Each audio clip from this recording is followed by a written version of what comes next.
Watch out, let me get a shot. Where they at? Where they at? On that rooftop. Hey! Give me a fucking 42 in here, not a city!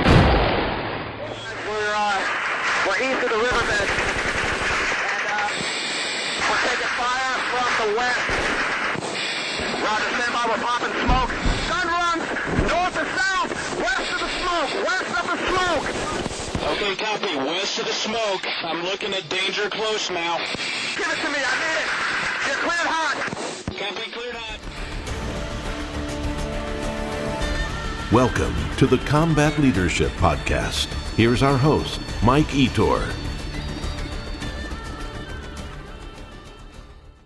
All right. Welcome to today's episode. We are very privileged to have retired Marine Corps Major Brian Chontosh.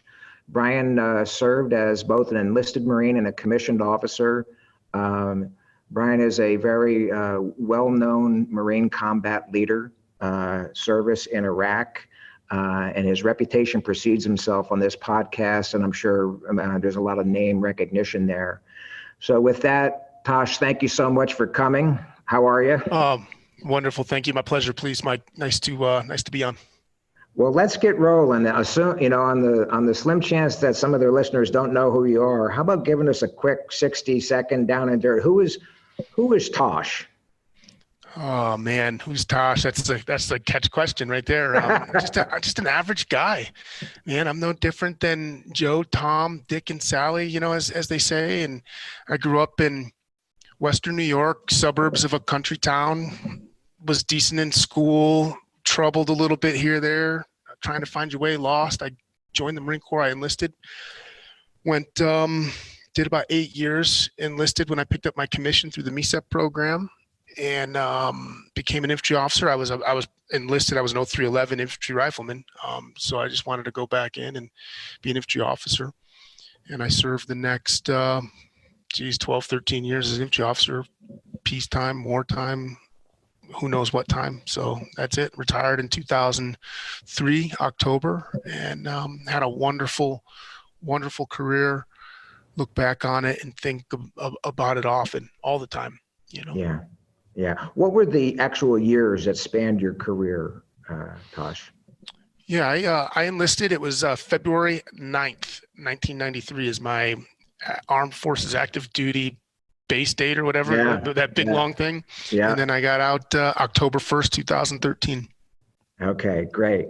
Well, as you know, this is the Combat Leadership Podcast. This is all about passing on combat leadership and general combat lessons from experienced guys down to, I like to say this is going to be, my aim is to make this a podcast that we would have loved to listen to when we were both young lance corporals or brand new lieutenants, newbies that hadn't seen the elephant yet, so to speak. So with that said, if someone was to come up to you and say, Tosh, in 2 or 3 quick sentences, what's your philosophy on combat leadership? If you only had a few sentences, like a minute or two to say, what would you say to him? Yeah, I would say that it's 95% regular leadership and 5% that it's a subset of combat is the simple setting. I don't find that a lot of success in combat, my experience was based off of trying to train specifically for combat leadership, TTPs and skills and things like that. Yes. But leadership is leadership. And really when you practice good, sound leadership, it transfers from setting to setting, whether it's combat, whether it's parenting, whether it's corporate leadership, it is leadership. And we like to put a sexy word on it, combat in front of it as an adjective. And then, we're going to delve straight into just combat specific leadership when everybody tells you brilliance in the basics, build a good, strong foundation. And really, so my philosophy about being successful in combat with your leadership is have good, sound leadership skills, your principles, your traits, but above all of that, it's just character. Leadership is just character. Yeah, So it's a good way to say it. I absolutely agree. I know that I'm also a retired Marine, retired executive, have my own executive coaching practice. And one of my mantras is that I can take anybody and teach them the science of leadership pretty quickly. Now, turning it into art and them being able to artfully apply it, that takes years and experience and mentoring and things like that. But I always wanted to be a world-class athlete as a kid. I was a wrestler all the way from, grammar school all the way through college. I got my ass kicked by some of the most mediocre heavyweights in D1 wrestling, but I loved the sport. But my point is, I did not have genetics to be a world-class athlete. But I realized very quickly as a young Marine that the sky was the limit, that I could become a world-class leader. And I maintain that anyone that has the will and the ability to communicate, you don't even need to be able to walk or move. If you have the will to be and the will to study, I think you can develop yourself into a world-class leader. Relative to combat, I'm not really using the term world-class combat leader. I would say effective. Do you feel that, I know we always have questions about ourselves before we hear that first shot go off. Am I going to do well? I'm in charge of people. Do you feel that most people, just the average guy, gal, can they become, through study and practice, can they become at least effective combat leaders? 100%, 100%.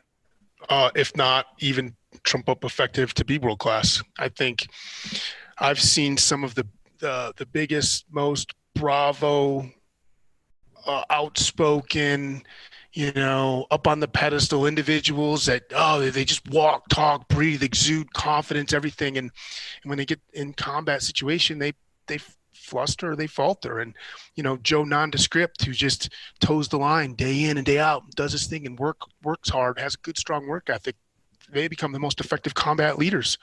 And it's funny because you talked about world-class athlete, and you can pick quotes from these amazing people. Cal Ripken Jr., I think, even had said it once, the difference between somebody that's born with talent and somebody else that's not is work ethic. Yeah. And if you have a super strong work ethic, you can out hustle somebody with the most talent. And I believe that's the case.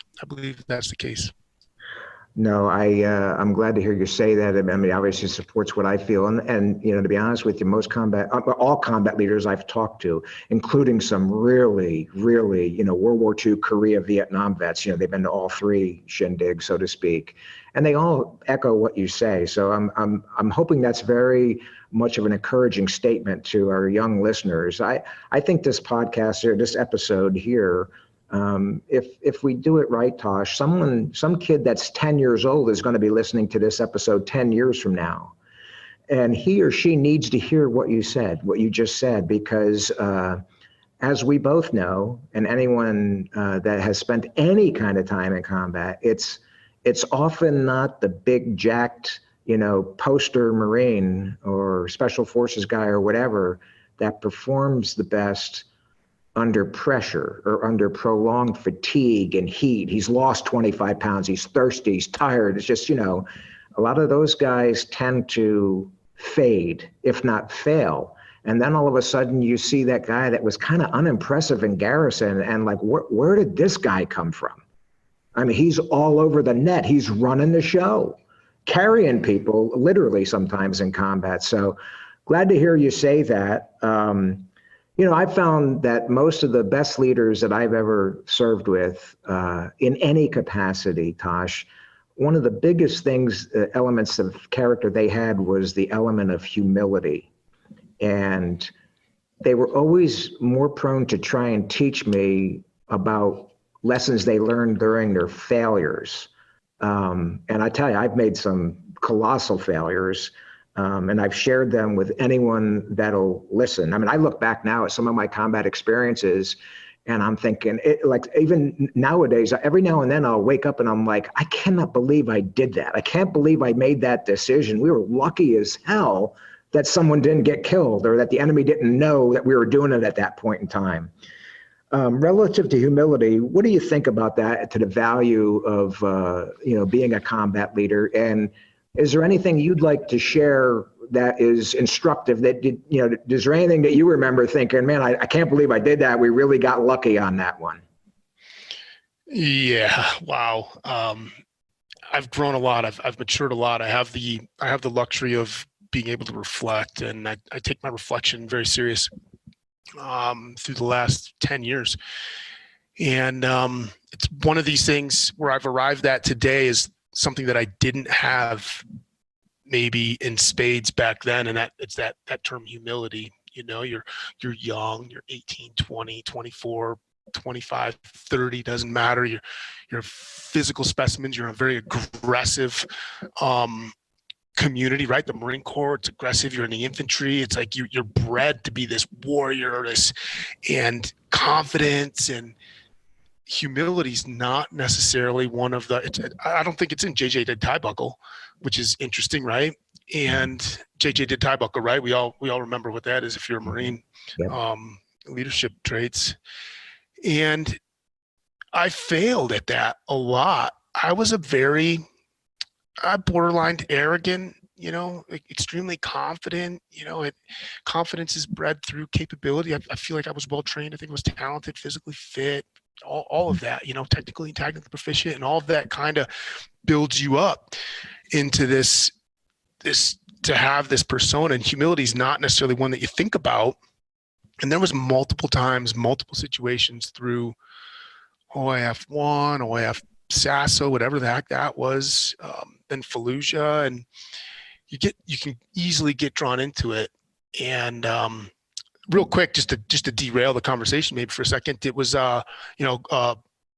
mentor of mine, battalion commander of mine at a time, a regimental commander of mine, and a good friend today.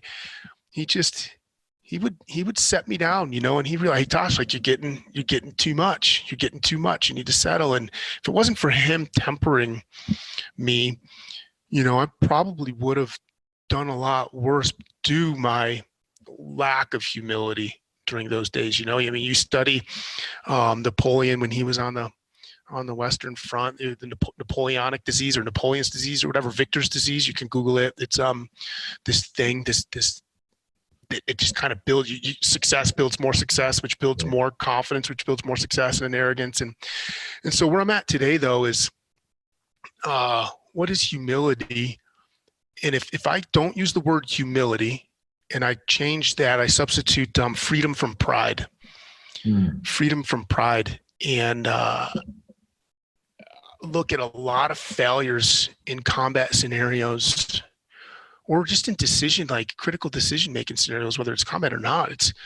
It's a lack of freedom from pride that causes small unit leaders, individuals, commanders to stumble and fall. And usually it's at great consequence, right? So I'm a big, almost take it to my day in my life right now to the extreme of too much humility, where you don't take credit what you are due or deserved. That's another conversation for another podcast maybe, but I wish, going back, I could have tempered that 24-year-old piss and vinegar, young man, young corporal, sergeant that I held on to for the next 10 years. I wish I would have tempered that and salted down a little bit, Well, that's, I love what you just said. I mean, you're definitely speaking for me, and I think most other, men, the environment we came from, it was, it's a T-Rex environment, it's men's men. And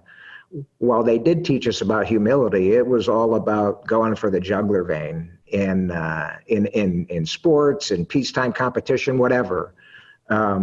So I agree with you. And while we're on the topic and it's fresh in your mind, what would you say in a couple sentences to 22-year-old Tosh? Because you and I both know there are currently on active duty a couple of 100,000 young Toshes out there. And they walk through the door and they got that swagger, and there's there's a fine line between righteous and warranted confidence and arrogance.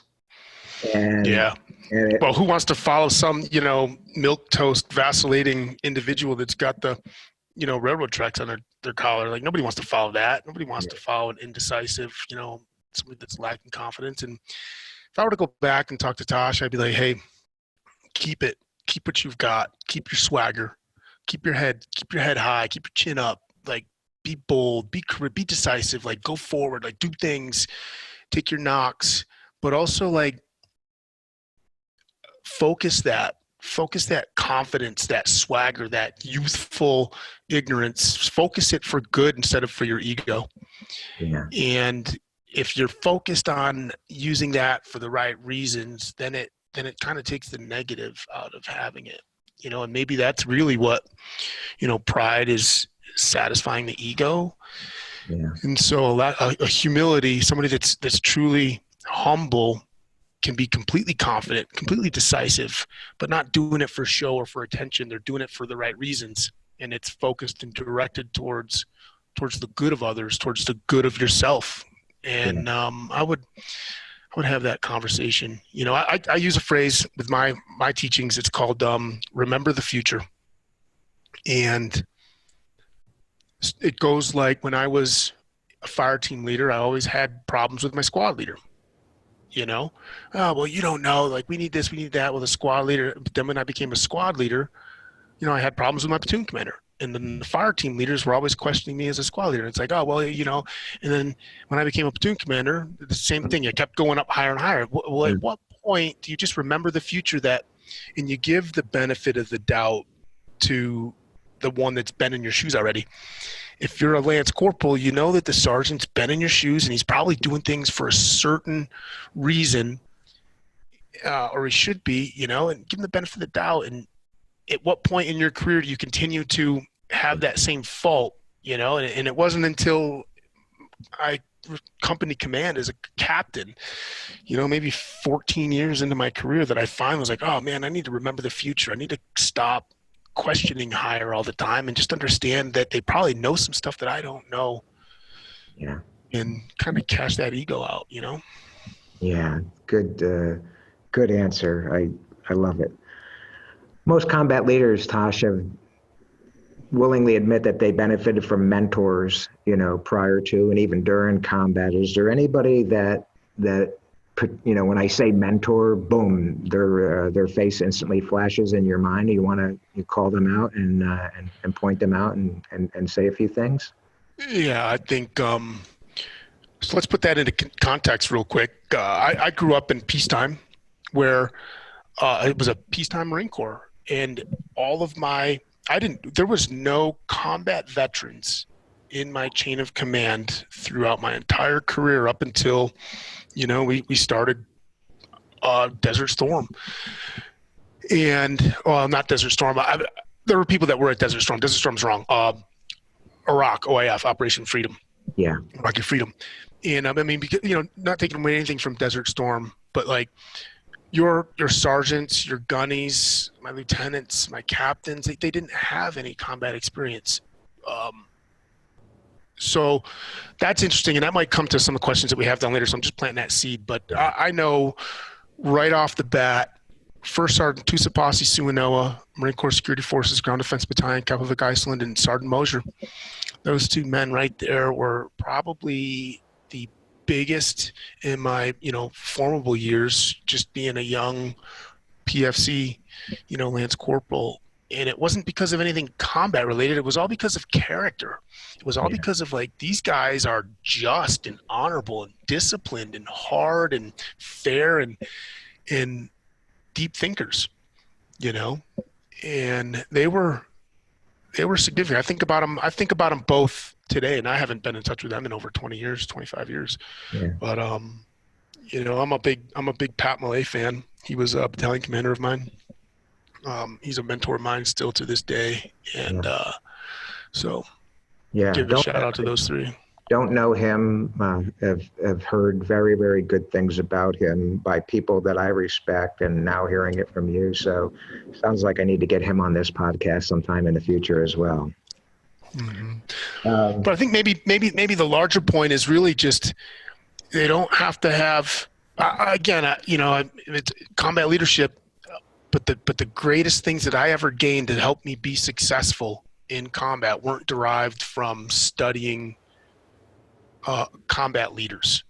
Mhm. And it's probably a function of, I didn't have them at the ready or accessible, and it's certainly valuable to study combat leaders, but it's like, okay, hey, we all want to rush towards the shiny stuff, but man, there's some phenomenal leaders in the Marine Corps, in the Army, Navy, Air Force, in the world, that if you're learning from them certain things, like, you're going to be well to do in a combat or a crisis scenario, because of these traits and things that they exude.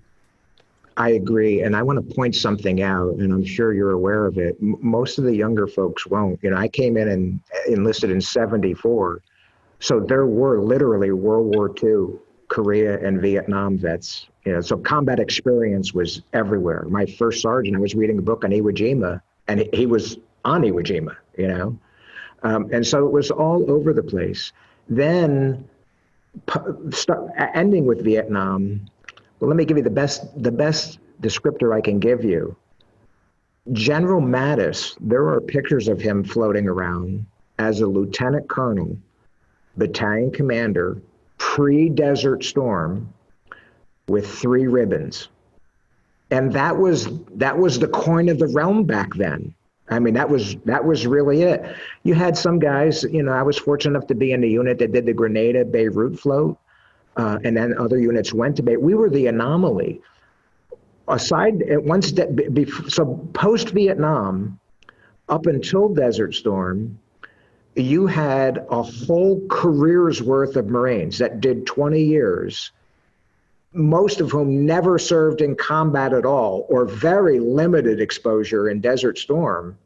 Yet those are the guys that passed on the World War II and Korea and Vietnam lessons to the generation of you. They passed it on to you in 1993, and you hung on to those. So some of those things that they taught you, that you carried through in 2003 in Iraq, you get my point. And a lot of people don't realize that. And I honestly think that we're probably a good part into one of those tranches right now where, there's, someone told me, Mike, 10, 12 years ago, the Marine Corps had more combat experience pound for pound than they did since World War II. And now the vast majority of Marines have no combat experience. And that includes, majors, field grade officers. So you're getting, again, the battalion commander that's, made just peacetime deployment. It's not his fault. The first sergeant, no combat and all that. So we're back into that. And I think what you're saying, Tosh, is leadership is leadership. And those lessons that are pounded into your head by guys, combat vets or not, those carried the day for you when the horn went and you did go to combat. Don't let me put words in your mouth, but I think that's what you're telling the crew. 100%. Yeah. Anything else you'd want to add on that? I know that we've got a phenomena going on in today's military, and I always pick on the Marine Corps because, we're from the fraternity.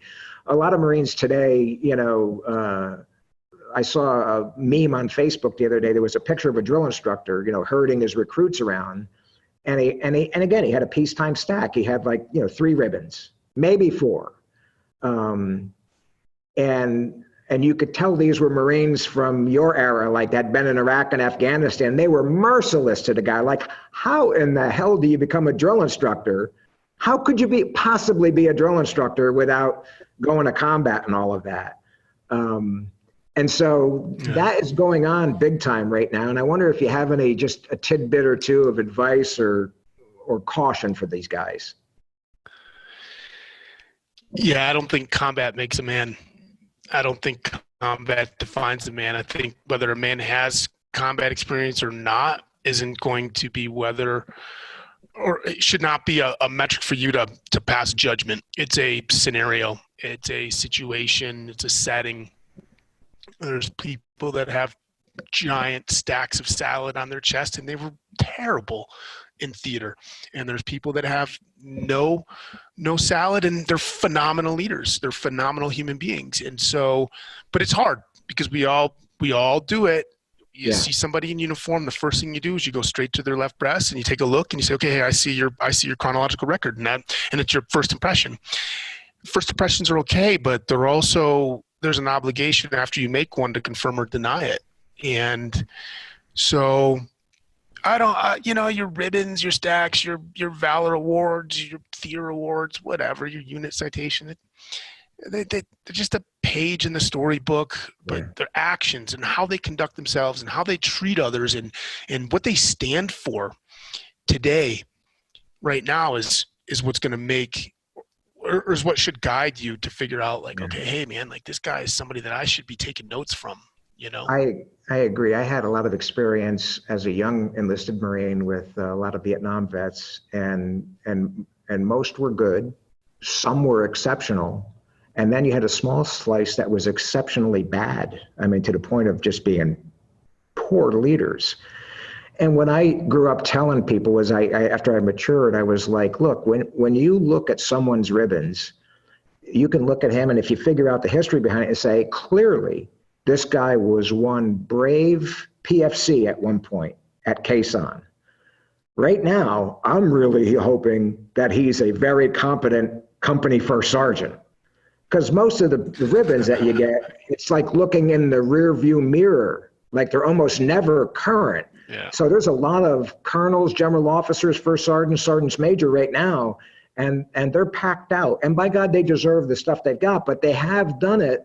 And I'm trying to be real careful about this, Tosh. I'm not trying to demean anybody's service, but let's just say they performed heroically as lance corporals, but now they're well above the platoon sergeant stage. They're the company gunny, the first sergeant, the battalion sergeant major.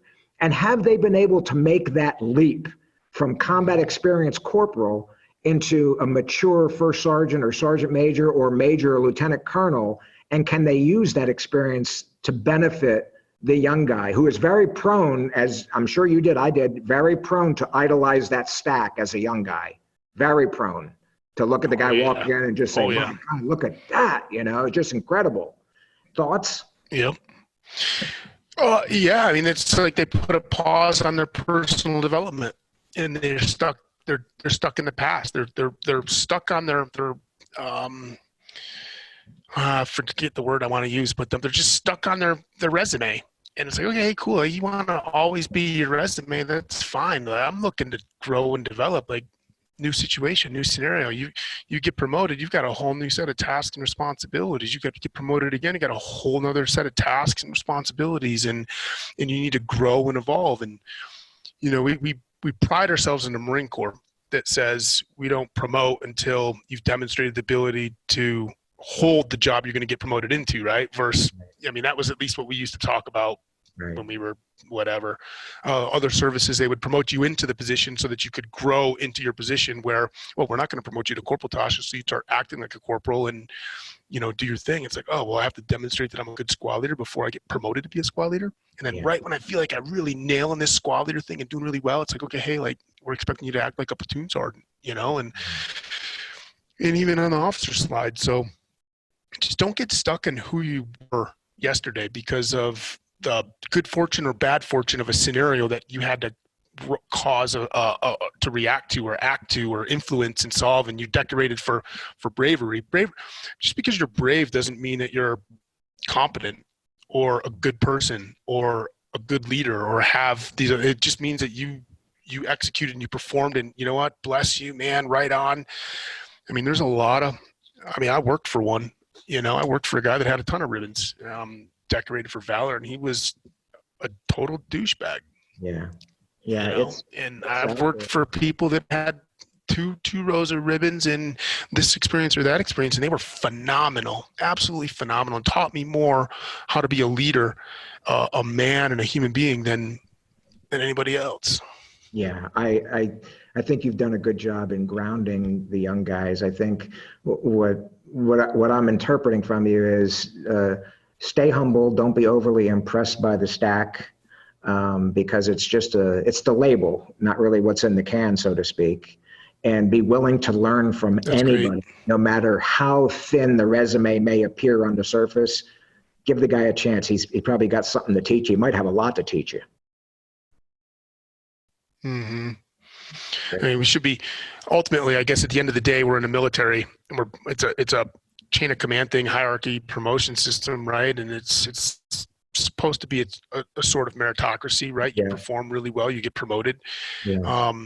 And so instead of looking at the ribbons, you should be looking at to me, the rank would be more indicative of the ribbons, and even like just out of design of our system, right? You get promoted from a lieutenant to a captain, you're expected, well, the captain must be more advanced, you look at the major, you look at the lieutenant colonel as you move up the slider, and it's totally it should not be even, it's not even really related, right? It's a spurious relationship at best, like the ribbons to the rank. It shouldn't be. It's default towards the rank, and even then, so default towards the individual's competence, their actions. How well do they think? How well do they conduct themselves? That should be your ultimate discriminator. Well said. You've already addressed this in your earlier comments, but I wanted to touch on it again, see if you wanted to touch any more on it. Difference between combat leadership and general military leadership. Any additional thoughts? Obviously there's a tactical element of it, the ingenuity, the attacking the enemy, responding and adapting to the enemy situation, the terrain and all of that. I think what I heard you say earlier, Tosh, was combat leadership, basically the leader you are in combat is largely the leader you deploy without combat experience. You have no combat experience, you load up on the ship, next thing you know, you're in Iraq and you're in combat. There's no, I call it the combat ferry. There's no combat ferry that comes on the way over and hits you on the head with a wand, and boom, all of a sudden you've got several more pounds of kit on you, Thoughts? Yeah, no, I agree. It's combat is the setting, and that setting has its unique demands that they're going to put on you. The human factors, the fog of war you mentioned earlier when we were talking in some notes, and you absolutely, that setting is very specific, and there's some specific things that you're going to have to maneuver through and navigate to be successful. But to put the priority on training for those things, let's just say that those things are like 5% or 10% of the total things that will allow you to be successful.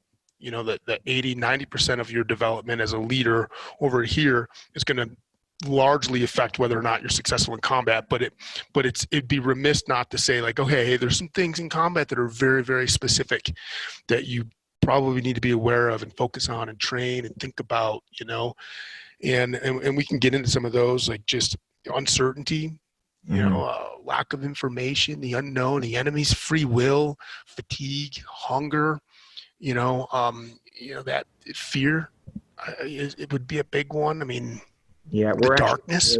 We're going to go there. I'll tell you what, man, oh, go ahead.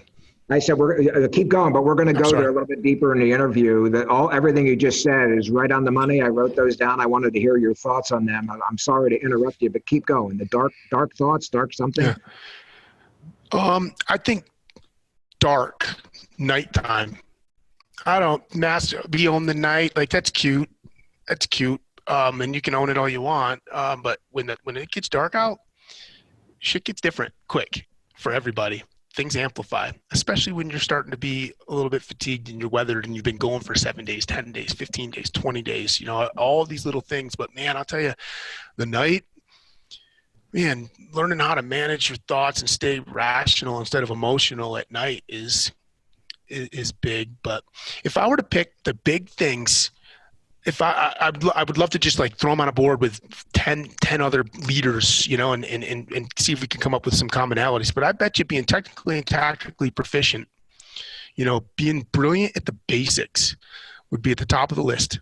That's knowing your TTPs, knowing your immediate actions, knowing your weapon systems, knowing your 5-paragraph order, knowing all of that basic stuff, the non-sexy stuff that does not require combat to train and own everything you possibly can in a benign environment. And being technically and tactically proficient would be right up at the top. Your physical fitness is right up at the top, neck and neck with that. And those would be the two biggest things that you could do right now to train yourself to be the best combat leader possible, or set conditions for you to be the best combat leader right there, hands down. Outstanding. Kind of segues into the next question. You've already answered it a bit. Based upon your personal observation, and we're talking specifically operations in combat now, leaders in a combat environment, you spot any traits and characteristics, that were common to those guys, the guys that just seemed always to, everybody else is there and we're all tired, it's dark, we haven't eaten, we're dehydrated. But the guys that always seem to be, this guy's got it, he's in charge. I believe this guy, I'll follow this guy. Any additional traits they all seem to have as a common skill set?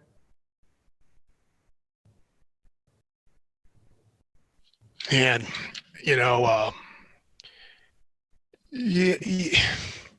just being am I allowed to swear on this thing? Just being a GMF, just being a good motherfucker, And what is that? We used to have the GMF club. I still do. I still have some guys that are part of that. And it's like, hey, this dude just cares about others. This dude just genuinely loves his brother and his sister on his flank. He doesn't even, he loves the brother and sister on the flank of his flank, because we just, that's the kind of person they are. They care about others. It's a core central theme of leadership. Just caring for others.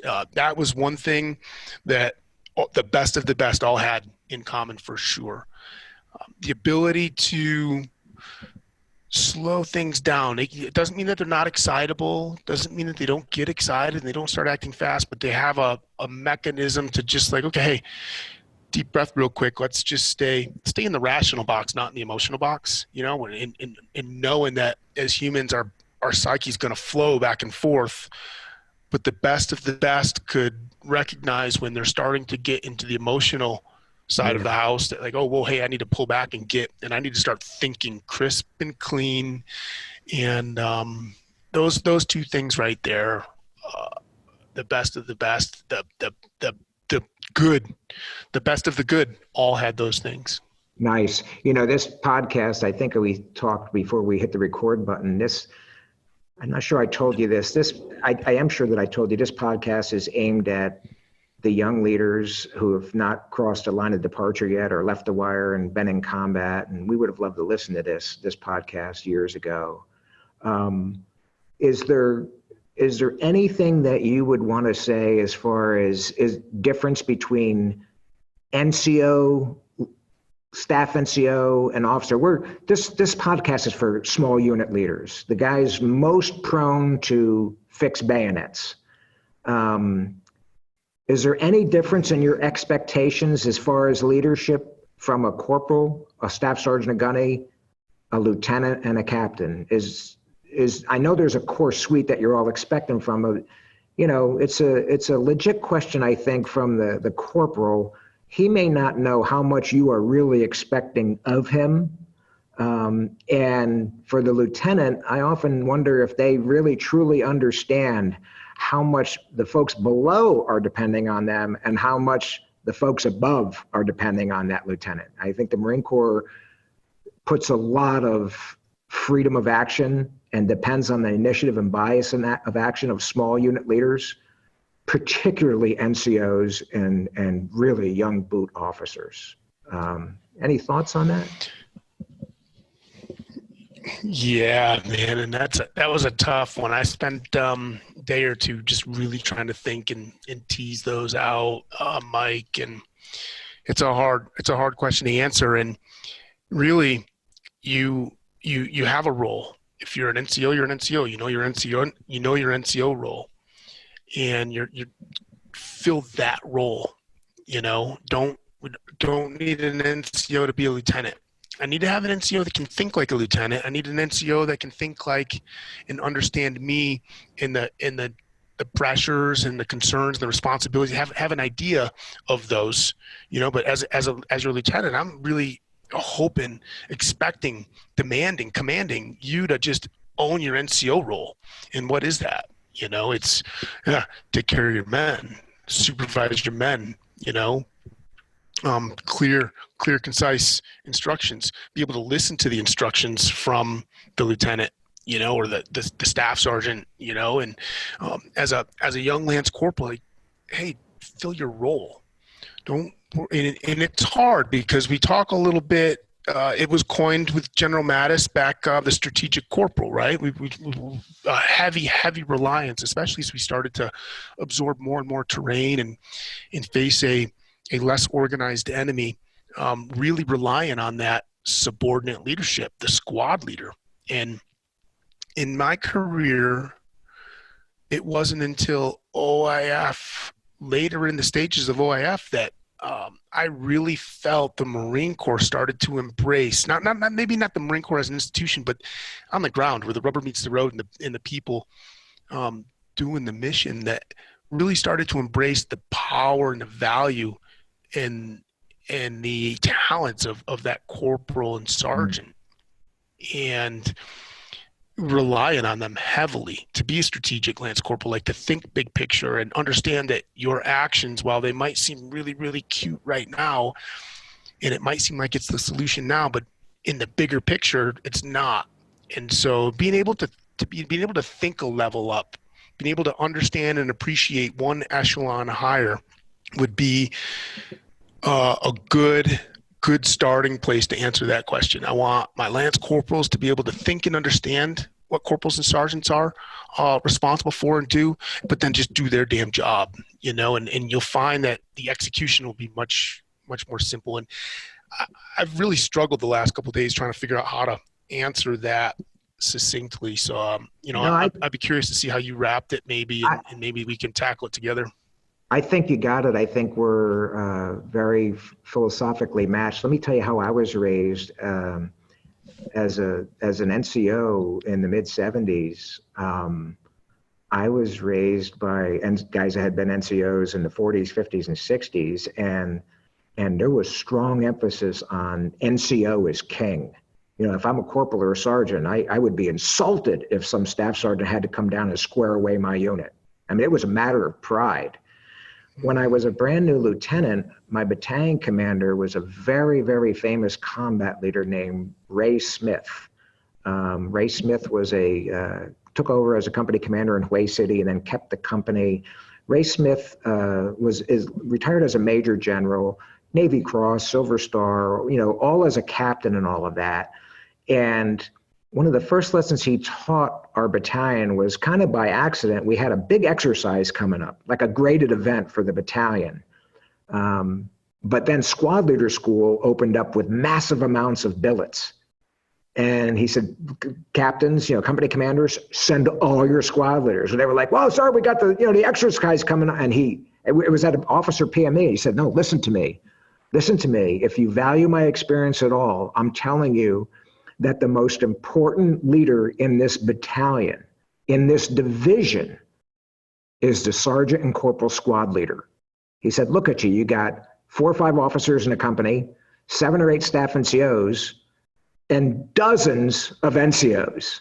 He said, just do the math. If you can get all of those guys pointed in the right direction, they will make up and carry for even mediocre officers. Not that I'm calling you mediocre. So you get the point. Is I was raised that NCOs were king. You got to trust them. And, to use your earlier example, stuff gets dicey when it's dark. And when it's dark, as the leader, that's not the time for me to have doubts about Corporal Schmuckatelli. Like I'm counting on that guy. I used to tell my NCOs, I'm counting on you to control your range fan, your squad's range fan. I'm counting on you. I can't see you. It's dark. I just can't see you. And still that pride in them. So I think we're saying the same thing. And the lesson that maybe the older guys can listen, because every time we go back to peacetime, Tosh, in your era, they had corporals and sergeants leaving the wire with patrols. Now we get back in peacetime and they're deemed incapable of running a field day. Now the first sergeant's involved and it's just top heavy leadership again. It's the whipsaw effect, And anyone that'll ever listen to me, I just say, the minute the balloon goes up and you go to combat, you're going to automatically expect corporals and sergeants to be corporals and sergeants because there's not enough officers and staff NCOs. why would you think they're going to flourish all of a sudden under that sudden responsibility if you can't trust them to clean and supervise the barracks, to run a range detail or something like that? So I'd be curious, we're talking really the primacy of the NCO, and I'd like to hear if you have any additional thoughts on that. Oh man, I could talk about this all day because I was an NCO. I loved it. Let's just start it. Let's just dig. Why not? I remember in Lejeune, NCO, squad leader, corporal, running, patrol, we're leading, and like, how come?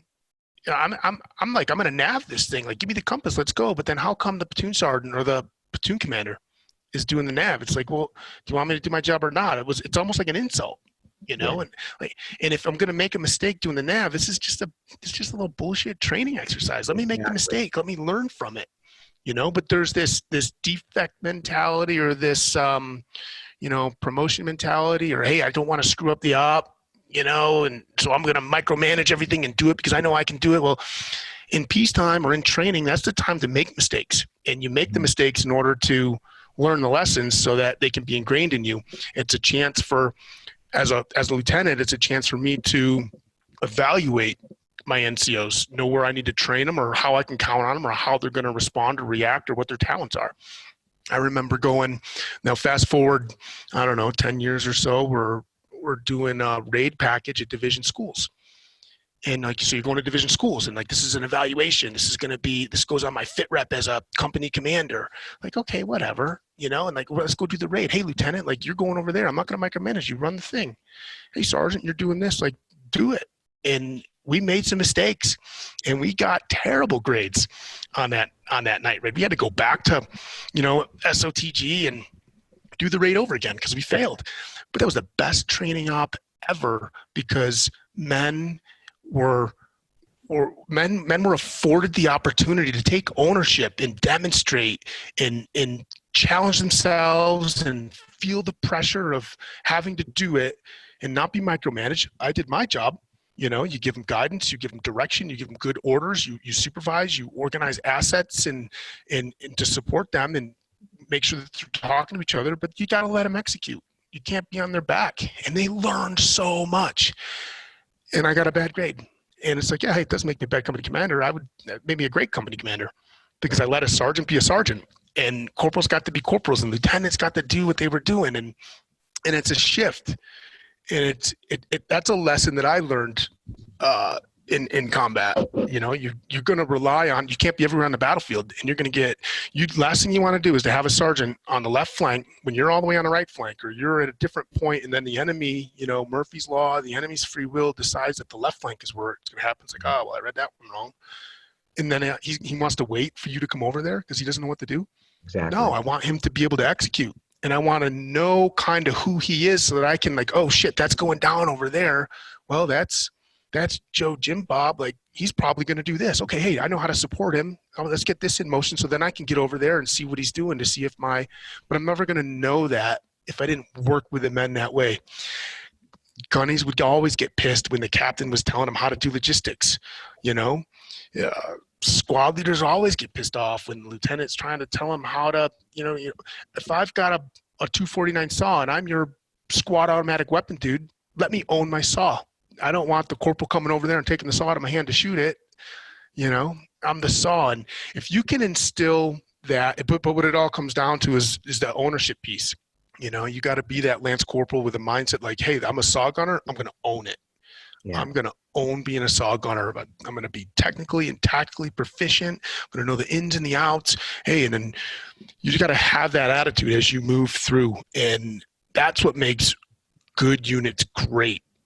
When everybody is near masters of their job and their task.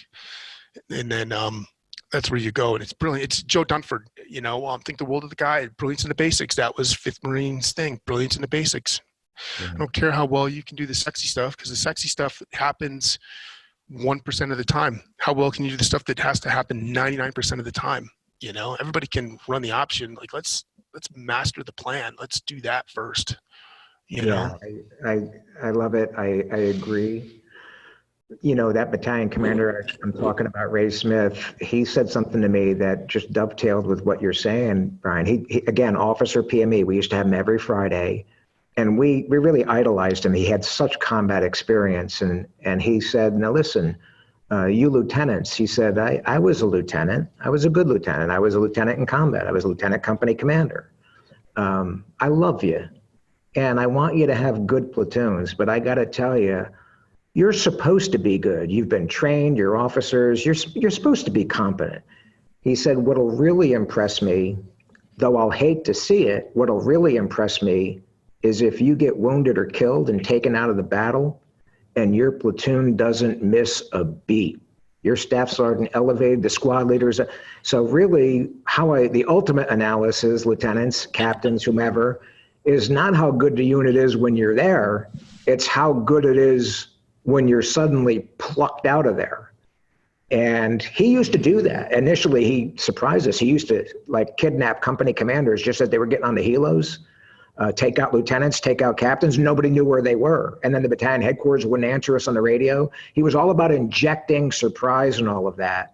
But that's the thing that I described heavily in my leadership training in the Marine Corps, specifically, when I was teaching lieutenants at TBS and all of that is, I want you to do good, but you ain't, statistics show you're probably not going to be there all that long. And so, we don't want a real big, bold, bad platoon. Well, Lieutenant Bonatz is there, but now when he's got a bullet in him, he's never let him stumble in peacetime like you did. So I agree entirely with it. I think what you're telling the peacetime leaders right now is the young guys is seek leadership and tell the gunny, just watch me. Let me do it. And I think you're telling the gunny and staff sergeant and lieutenant and captain, hey, take a step back and have an all enlisted night attack. Let them run it.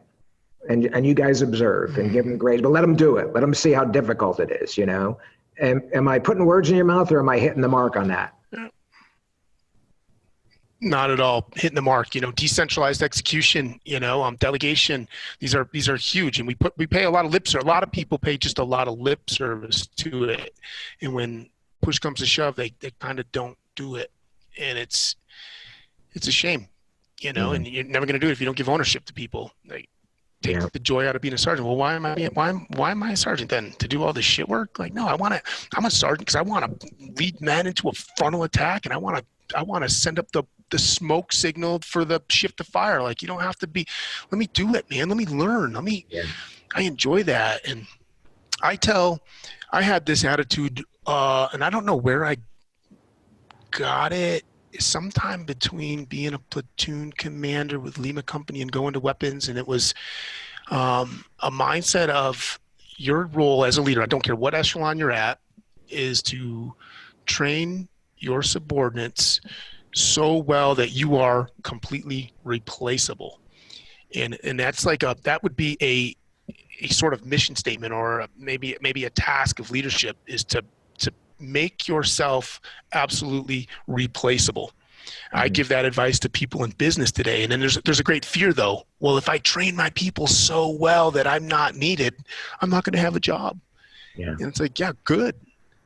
Then you can start looking for another job. And that's what the men need in execution and combat. It's like, hey, there's the job, go do that. Hey, go do that, go do that. Oh, I'm out of a job. I need to go look for another job. And you start looking, you start engaging. It doesn't abdicate you from responsibility. It actually increases your responsibility, because while they're doing that job, you need to be looking where they're not looking.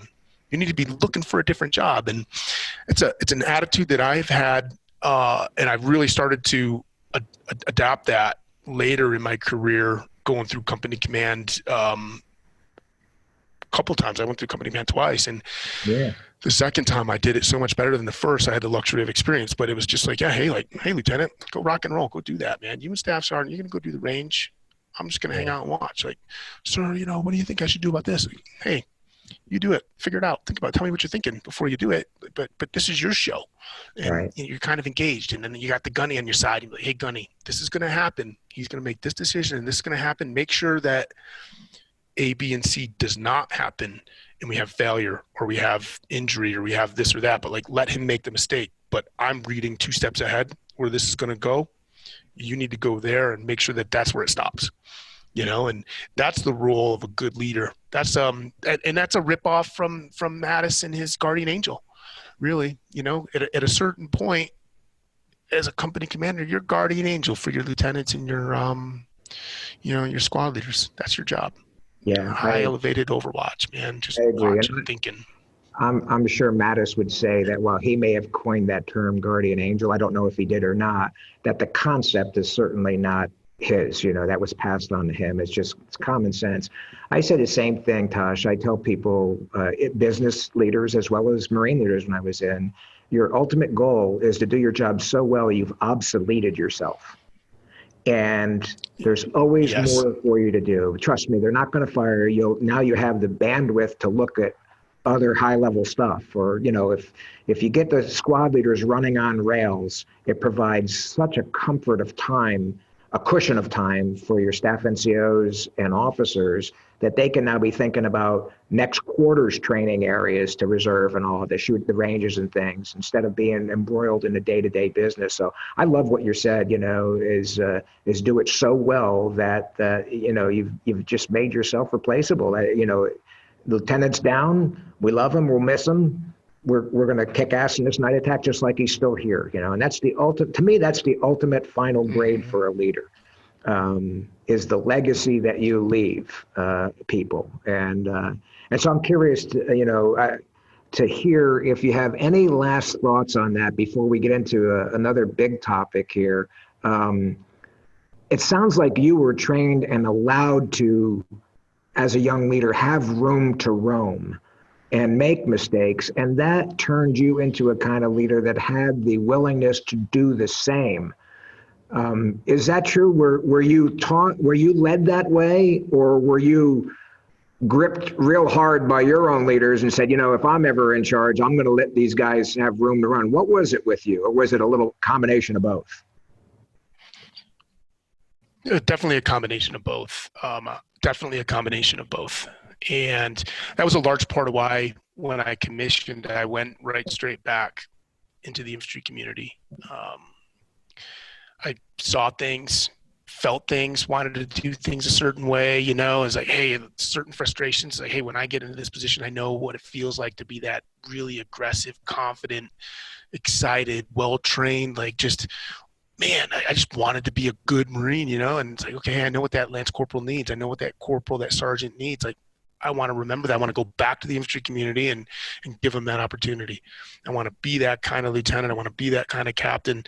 And then again, with remember the future, right? Like, I didn't know what I didn't know, and there was reasons why or why not. And you do it a certain way, and then you feel, oh, it doesn't quite work that way. So it's like a little bit of a back and forth, then you got to kind of lean in a little bit more, and then you back off a little more. And I had a blessed career. I had amazing leaders, both on the enlisted side and the officer side. I had some marginal leaders, but it doesn't matter. You don't focus on them. Some of the leaders that were less effective taught me who I didn't want to be. Yeah. And I got to experience the why I didn't want to be that way, because I was on the receiving end. And I just made a pact with myself that, okay, I'm going to learn from that, and I'm going to try it different. And again, sometimes I tried it different. It was way better. And sometimes I tried it different. I was like, oh, I get it now. I get it. That's why that guy did it that way. But you're in constant study.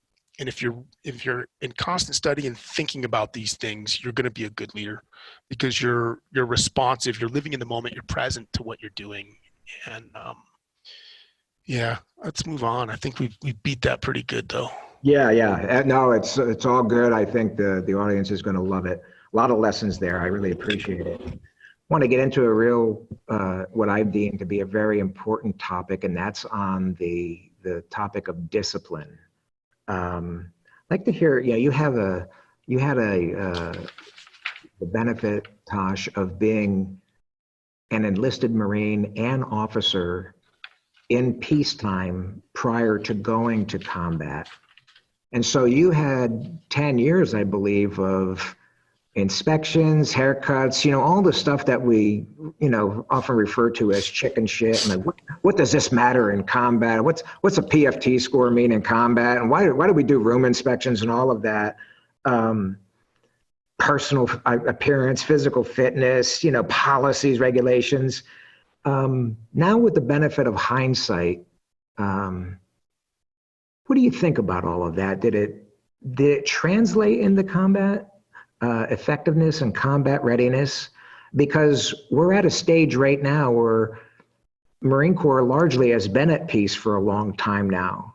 And a lot of the younger Marines are seeing guys of your generation where, they know their brother or their cousin or their buddy went in 2002 and the guy just deployed and went to war for 6 or 8 straight years and then got out. And he's like, man, we didn't do any of that crap. That's not important and all that. Now all of a sudden the wars have slowed down, even the deployments have slowed down, and they're back into the Marine Corps, kind of like what you did from 93 to 2003.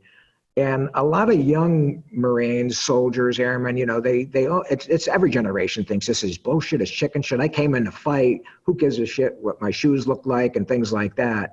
Really like to hear your thoughts on that, because from me talking to active duty Marines of all grades, particularly the first enlistment, first and second enlistment, or first term officer, they're not really buying it. They're not really sure. What's the first sergeant's fascination with how good the barracks looks and things like that? So I really would like you to expand a little bit. I'm not trying to put words in your mouth. I just want to hear what was your experience? Was it worth it? Did it pay off? Yeah. I definitely appreciate it more now, and probably after my most significant combat deployment, I started to realize and I valued it that much more. And then when I went back for my second command tour, I implemented all of that stuff because I understood the value and the importance. And so a little background, I enlisted. I went to Marine Corps Security Force Battalion, barracks duty, Keflavik, Iceland. I was a barracks rat, doing interior security and ground defense. And there's not a lot to do there. You stand post, you patrol the lava fields, and whatever, you're on a NATO base. Our life consisted of field day every Thursday night. We're talking like the floors, get on your hands and your knees with the razor blades and scrape out the corners with the build-up wax, strip them good, mop them, then re-wax them and buff them. We're talking, you name it, like wall locker inspections, underwear folded 4x4, t-shirts 6x6, the names, railroad tracks on the name stamps and all of that stuff. Irish pennants inside out your trousers, and it was like, what the hell is all this? I'm just getting fucked with, this makes no sense. But that was my life for 2 years at barracks duty. And then I went to the fleet, 2-2, squad leader. And, I kept some of that stuff just naturally stayed ingrained, the ability to do inspections, fall in for formation and do inspection, uniform inspections, junk of the bunk, get ready to go out to the field, make sure your gear's packed. Them disciplines carried over, but I started to get loose, started to get lazy with it, and we deployed on a float. We ended up doing some low intensity conflict, whatever it was, in Liberia. And all of a sudden you start to see the values in it. It transfers. I thought it was all bullshit, chicken shit. Like, what a waste of time. I could be doing way better things than doing that. And then I got commissioned, went to the fleet as a lieutenant. And I carried over a lot of that from my enlisted days and expecting that of the men. And, oh, we don't do that, sir, this or that. And I was a really wired, tight second lieutenant. And then I started to lose it a little bit, this peacetime stuff is getting tiring. We're going to go to combat. And the towers were blown up. We're getting ready to go to combat. Started shifting gears, thinking, we got to focus on combat. We're going to go to war. Like Irish pennants and 6x6 t-shirts don't have anything to do with anything. We deployed to Okinawa, came back, and then we went to OIF. And I'll tell you, it was a lot of that chicken shit you do is exceptionally valuable. The attention to detail, number one, the discipline that's required to do that, the care, the pride that you take in how well you present yourself, your uniform, your wall locker, and everything like that, all of that, like how well you can take care of that stuff. There is a loose, you can make the argument. It's not like a 1-for-1 in your face, but that's how you're going to take care of your men. That's how you're going to take care of your weapon system. How well you take care of yourself is how well you're going to take care of others. Don't tell me, oh, well, I can take care of others better than myself. I can just let myself go to shit. I'm fat, overweight, alcoholic. My wall lockers are shit, and I've got low pro cons. I'm a discipline problem. Like, don't tell me that you can do that now and then flip the switch and then care for others and be so squared away in combat. And this is how I lead my life today, where if it seems like it's bullshit to do when the situation's really, really easy, well, you should be able to do it. Because it's going to be 10 times harder when the situation's 10 times harder. And if you can't do it when it's easy, how are you going to be expected to do it when it's hard? When now you have to start to manage. So now you can't fold your, a terrible conversation, but now you're not going to be able to fold your t-shirt 6x6 when rounds are flying at you and you're tired and you haven't slept in 2 days and you're scared, because you weren't able to do it when none of that was happening. I'll put that into weapon systems. You're not going to have the attention to detail with your weapon system. You're on a machine gun and failure to feed or reload drills or failure to fire and, changing magazines and all that those small unit things, like the discipline required to do it when the situation's easy will translate to being easier when the situation's hard. And then, I was not, you can talk to Sam Mundy. You can talk to Saj Madge Vines. Like, I was a terrible lieutenant in garrison, hands in pockets, just undisciplined. I was a field Marine, I was a combat Marine. I was this and that. And I don't got time for this bullshit. And I did the Marine Corps a disservice for a few years when I had that attitude. I did them a great disservice. I would go back and apologize to those guys, my commanders, and the way I act. I would go back and apologize to the men that I was setting the example for, I'm going to have a loose shave, and I'm going to have my hands in my pockets, and, my boots are unbloused, or, I'm not going to wear a t-shirt. Like, I did them a great disservice. And I didn't realize that until, you get sloppy. If you're going to start it, I'm all over the place, but it'll tie together here in a second.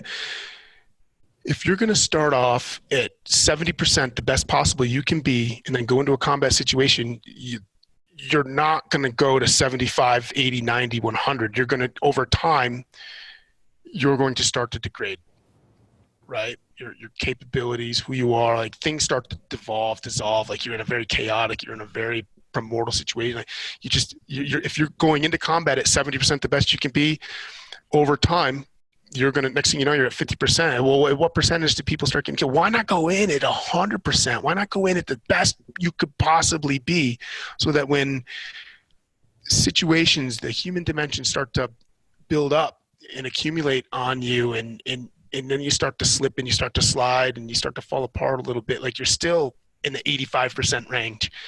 And it was interesting. I would have, I left Fallujah and I was a nasty captain.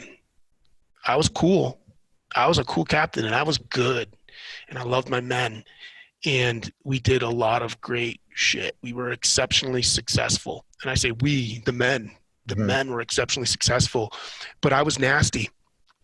I was a field Marine. I was a combat Marine. I wanted who cares about drill and who cares about, all this other stuff. And I sat down at the basic school after checking in.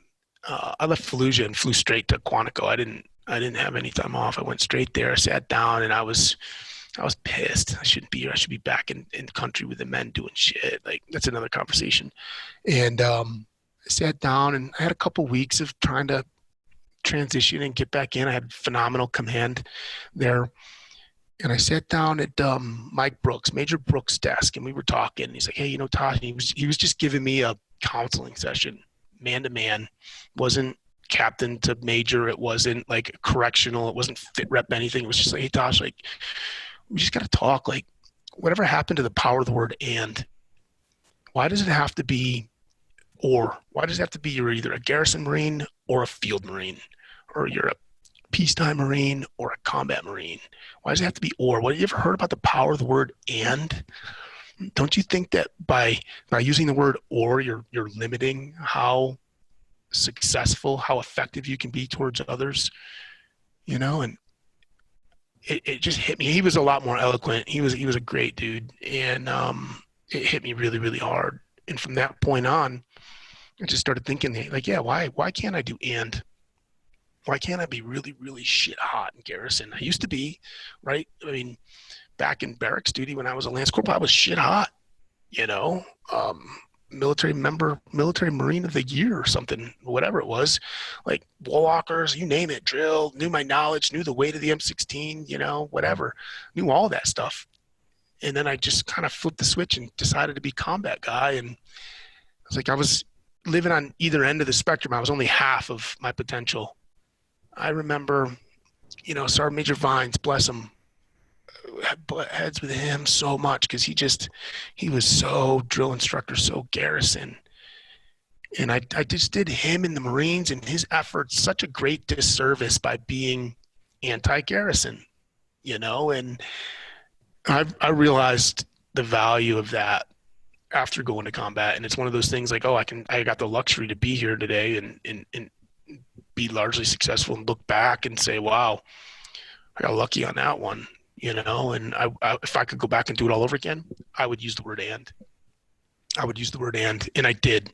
I had the blessing to have another run, and I did that. I introduced and back into who I was with the men and what we did and junk of the bunk and, letting sergeants be sergeants and just high expectations in garrison and operationally. So it's huge. It really is. It might not seem like it makes sense, but if you're in peacetime, you're trying to replicate things as creative as possible to develop and like acculturate skills, sentiments, energy, whatever it is that's going to transfer to combat. And you don't have the luxury, the disluxury, if that's a word, like of a combat scenario to teach that. So you got to try to come up with ways, and it is transferable. And it might not seem obvious. It's not. It might seem a stretch, and maybe it is, but it does relate. How well you take care of yourself, how well you take care of your gear, your attention to detail, it's going to directly equate to how successful you can be at combat when you're under duress. How well can you change the radio fill? How fast can you reload? How much can you retain, from the orders process? And how well do you communicate when you're given your 9-liner, or you're calling for fire? Like all of those things, the attention to detail, you cannot like underemphasize the importance of being the best that you can, the power of the word and in the garrison aspect as well as the field. It's a lethal combination to be good at both. It really is. It's phenomenal if you can manage. And the best of the best. I remember Sergeant Ehlert, he was phenomenal at both. He was one of the best sergeants we had. Well, you just said a whole bunch there, Tosh. So much learning, so many lessons. And I will tell you, it speaks to your character. For those that are listening that don't know who you are, I mean, I think that you were one of the more well-known combat leaders of your era. Some would say that's an understatement, but it speaks to your character to admit publicly that, I didn't do my best in some areas. And so I applaud you for that. And for those listening, there's learning in that as well. That is that's the definition of humility right there, because I wouldn't have known that. Other people don't know that, but you're trying to teach people. So I agree I applaud you for that. The other thing, people may not know that you were involved in a very serious combat action in Iraq. You and several of your enlisted Marines performed heroically. Several of your enlisted Marines received Silver Stars. You were awarded the Navy Cross for extraordinary heroism. And on this topic of discipline, I would be willing to bet my life that nobody cared about your shave that morning. And you probably didn't ask your Marines about the cleanliness of their boots or whatever. But at that point in time, what was very important was that the right freaks were on the radios, the ammo was there, the weapons were spotless, you got the call signs and passwords, you got the air, everything, the left and right lateral limits, what's going on. And I know you're nodding your head because that's obvious to anyone listening to it, but my thesis is the discipline that it took for your chain of command to make all of those things happen, that discipline was developed and maintained in peacetime, not all of a sudden once you got into Iraq. So I like to say that my studies and observation are that while I think shitbirds can rise to the occasion with courage and valor in a firefight, but I've rarely seen, observed, heard of someone that was a shitbird, an undisciplined person in the rear that suddenly became AJ squared away and you're willing to go to sleep while that guy's got the watch. Discipline doesn't happen overnight. So I'd be curious to hear your thoughts on that. Because nobody was checking your T-shirts. Nobody knew what the inside of the vehicles looked like, but you guys fought like hell. You fought for your lives, and you're here today, and a bunch of the other guys are not. The bad guys are not. And I think it's often lost that how much discipline and logistics and detail was involved just to get you in a position to respond like you and your team did. Your thoughts? Yeah, 100%. 100% again, man. You don't develop that stuff in the moment of crisis, right? Moments of crisis, I like to call it moments of crisis. I mentor civilians in transition now, but combat, like you're not going to develop something just like this in that highly kinetic situation of duress. It's those situations test how well you've already developed it. And it's the test. I'm trying to think of a better way to say it. It's you find yourself in that situation. It's going to tax what you already know, what you've already developed, what you've already learned, who you are. You're not going to make, like, yes, there's a shitbird. I loved all the Marines. There was good Marines. There was bad Marines. There was Marines that were just absolutely horrendous, but you loved them. And some of those super less than stellar performers in a situation or a moment in combat, yeah, they shine and they were decorated for a moment of bravery, right? But they were not the individuals that had sustained performance over time. It was the exceptional situation that, whether it was because they just got lucky or it was a fight or flight, like it's the rat in the corner, like they got nothing to do and they just go crazy and it turns out good, those are the absolute exceptions. And sometimes we put a lot of emphasis on those and and it's like, hey, those are cute stories. Those are one-offs, man. The 99.99999% of the guys that performed well over sustained periods of time were the ones that developed the discipline, worked at it, did these things in peacetime leading up to it. And then the situation of combat, the scenario, was just an opportunity to see how well they practiced it and trained it and developed it previous. Combat's not the time to learn. I laugh at these guys around the house, around the gyms, around life. They're like, oh, well, I could do this because I know when the push comes to shove, I'll be able to do it. I'm like, that's because you haven't been in a real shoving match. And like, you can live your life like that, and that's fine. But I'm telling you what, like, you want to get in a real shoving match, it's not going to go well. Not well for you. And you know what? It's worst case, and probably more often than not, I want to be careful how I say this. I'm just trying to make a point.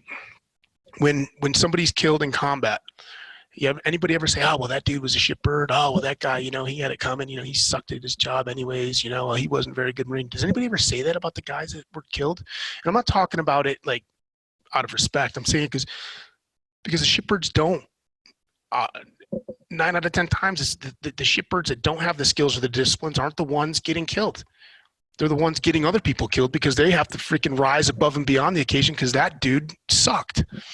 It's always the good guys. It's always the ones, the best of the best that are getting, and it's, I don't know, man, I'm just babbling, but it's something that bothers me. It haunts me because there's a lot of really, really good men that paid the price, sticking up, doing something to save the ass of somebody else. And it's like, yeah, hey, and you're a shithead.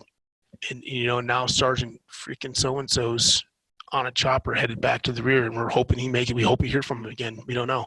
But thanks a lot for sucking at your job. You know what I mean? Yeah. And it's a terrible, terrible cross to bear for that shitbird. You don't want that. That's a poster not to be a shitbird right there.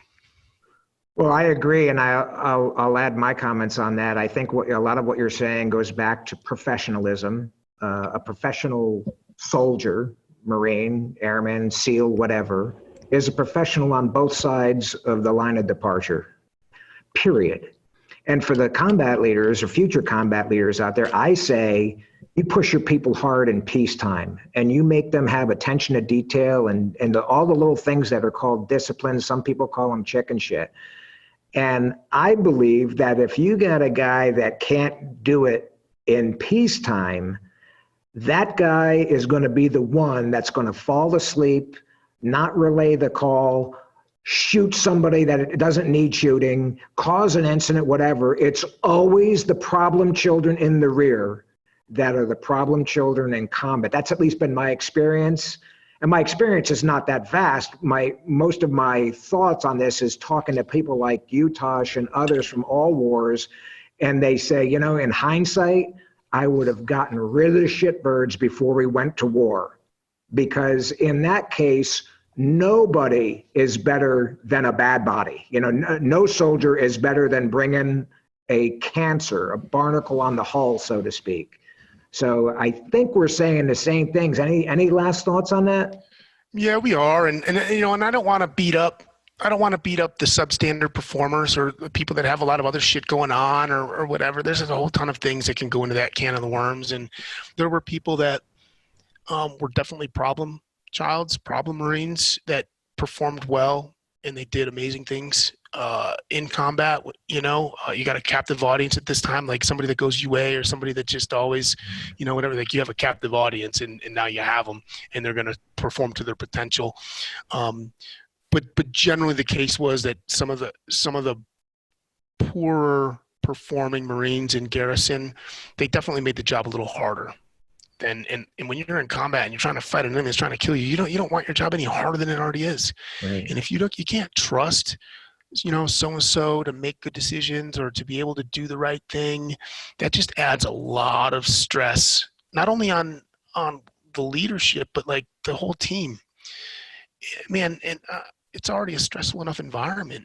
And I don't want to have to worry about, oh man, if that dude's going to fall asleep in the fighting hole, or if he's going to cause an international incident because he's going to shoot somebody that he's not supposed to shoot, or he's not paying attention. And now he's just going to go on a joyride and go down the wrong road or route, or you don't want that, and it's not to say that, we had some Marines that they were absolutely challenging in garrison, absolutely challenging. And man, sir, can't we get rid of so-and-so? I was like, nah, he's got potential. He's got a leadership talent. Just work with it now. And, sure enough, when we get to theater, you got a captive audience and they change. Mm-hmm. They change and they perform their duty and they serve and they're of value. But man, they could have been of so much more value. Yeah. They could have been of so much more value. We are definitely saying the same thing. I am certainly not proposing or encouraging leaders to can people who need work. That's the leader's job back in peacetime, is to develop. I mean, I certainly needed develop. I wasn't a Superman at any stage of my career. I guess the biggest word you used, Tosh, was the word trust. And I want to hear your thoughts on this. The thing that I always look for, that I was taught to look for, was no one knows people in a Marine or an Army. No one knows people in a squad more than the squad members themselves. And when I saw a squad that didn't trust one of their squad members, that was a real alarm bell for me. Now that's different than that a guy's pudgy, he can't run good, we got to work with him on PT and all of that. But when the squad knows this is a bad guy, this guy cannot be trusted on a peacetime exercise. He can't be trusted on liberty, much less I'm going to go to sleep and this guy's manning the radio. You've got to be kidding. And that was a big thing. That was a red star cluster for me, was when peers didn't trust somebody. That's when I paid attention and I was prone to listen. Thoughts? Mm-hmm. Yep. You're exactly right. I had the luxury to work with amazing commanders, and I had the position, going into Fallujah really after OIF, where I just shook hand those guys. They were gone. Pat, he didn't. Colonel, he didn't. Hey man, this guy's gonna get people killed. Like, Tosh, what you read? Shook hand him. Let's get rid of him. And we did. I don't know how we did. I don't know if it was legal or not legal, or if we followed protocol or not. But we saved a lot of people's lives by getting rid of those guys. And it's not an insult to the individual, because some of the guys, when we got to theater, you just like, man, that dude's just not really cut out for this, and like the energy right now as we're getting ready to go is a little high. Like, we need to reassign him someplace else, but we, I have to recognize that I was lucky, fortunate. I had that luxury where when it came time to go to the dispersal area to get ready to take the Jolan in Fallujah, you're not going. You're gonna stay back here. We need some people to get ready for Graves registration and firm base security and stuff. But anyways, we're going down a weird direction. It's trust.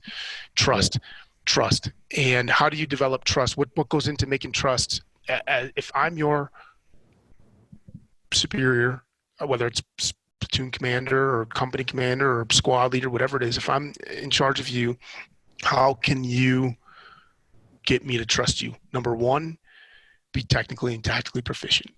That's it. Like, that's going to go a long way. If you are technically and tactically proficient, bang, like, that's going into me being able to trust you. And then I'm looking for character. I'm looking for a little bit of character. I'm going to trust you. Like, we can work through you being pudgy or not passing your PFT, or we can work through like, hey, you're just not good with this or not good with that.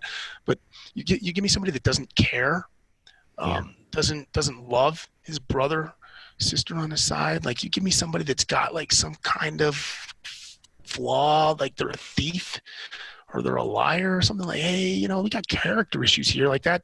So you wanna develop trust, know your job inside and out, master it, and then be a good human being. Don't suck at life. Yeah. And those are the two ingredients to building trust.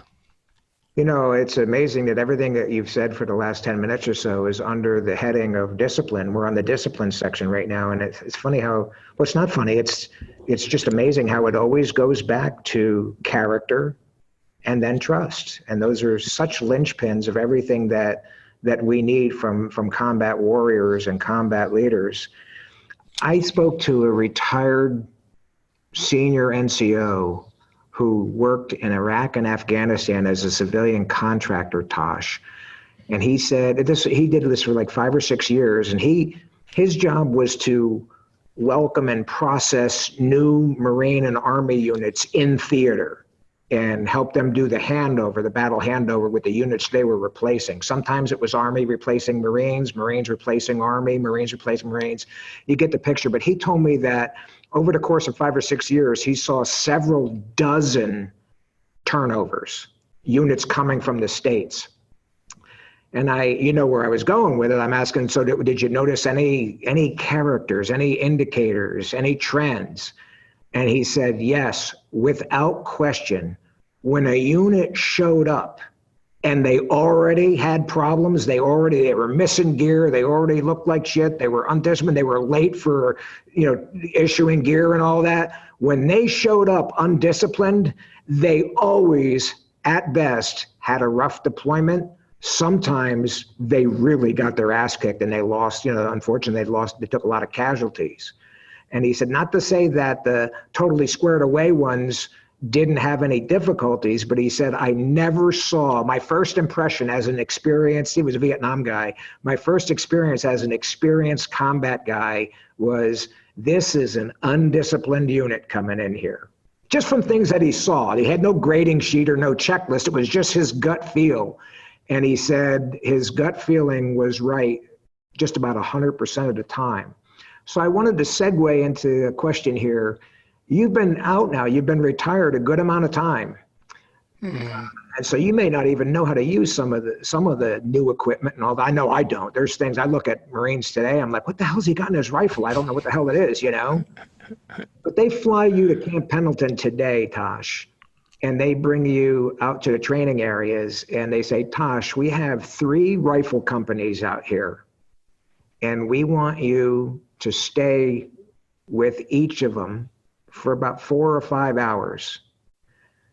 I say, even though your Marine game is a little bit rusty right now, I say that within 10 minutes of being with each company, Tosh has a probably 95% or better feel for how that company is. Is it disciplined? Is it tight? Is it cohesive? Is it well led? Is it professional and all of that? First of all, I'd like to see if you agree with that. And then secondly, what kind of things, I mean, you're not evaluating them, but other than your eyes, you're looking at them with experienced company commander eyes. What kind of things give you a good warm feeling about a unit? And other things it's like, I don't know about that, you know? Yeah, I'm flattered that you think that of me. I would like to think that I'd be pretty good at it too. You know, a lot of years of experience. Yeah. I like studying people. I like reading people. And it's funny that you went there with that question because it wasn't where I thought you were going to go. And I was thinking like, how do you define discipline? What does discipline look like? What does it feel like? What does it smell like? You know, when we talk discipline, I'm not talking about, you know, measuring your rank insignia and making sure that it's quarter an inch and centered and, you know, that everybody's walking around and, you know, unison and like, yeah, that's a function and that's in a place, but like there's certain things that discipline just sort of smell like and, you know, and yeah, absolutely. I just watch and sometimes sometimes you're going to learn more by, wait a minute, I'll get there in a second, but how people treat each other, how people look at each other, how people walk and carry themselves.